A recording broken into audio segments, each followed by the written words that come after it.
Invitiamo il presidente Zaia a riflettere bene prima di firmare nelle prossime settimane la preintesa col governo Gentiloni sull'autonomia del Veneto. A nostro avviso non ci sono ancora le condizioni necessarie, in particolar modo sui criteri di trasferimento delle risorse da Roma verso il Veneto.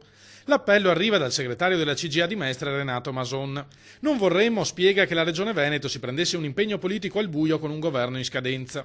A preoccupare gli artigiani la differenza di posizioni tra le diverse regioni sul tema finanziario, con l'Emilia-Romagna che chiede la definizione puntuale delle risorse che le verranno trasferite, la Lombardia che punta sulla spesa media pro capite e il Veneto sui 9 decimi delle tasse. Secondo la CGA un criterio unico per tutti potrebbe penalizzare la nostra regione, mentre un'analisi approfondita del tema richiederebbe tempi medio-lunghi.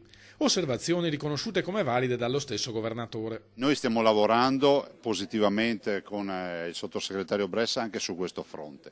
Certo è che se dovessimo firmare accordi secondo i quali viene riconosciuta al Veneto la spesa storica, vuol dire che qualche altra regione si ingrasserà ancora di più e noi no. Però non faremo assolutamente questo errore, quindi quello che segnala la CGA è sicuramente vero, ma noi stiamo lavorando su questo fronte. Il lavoro del tavolo nazionale finora è stato positivo, puntualizza Zaia, ed è un tavolo che sta anche correndo rispetto alla trattativa. Restiamo ottimisti sull'esito, ma non firmeremo accordi al ribasso. La volontà è quella di firmare questa preintesa quadro, all'interno della quale ci saranno sicuramente già i primi dettami che daranno gli indirizzi, i criteri generali anche rispetto alla compartecipazione. Se poi qualcuno, come CGA Mestre, giustamente pone la questione di dire attenzione di non andare a sottoscrivere spese storiche, sono convinto anch'io, perché noi buchi sulla cinta non abbiamo più da tirare, qualche altra regione ha anche la cinta di riserva da quanto spende.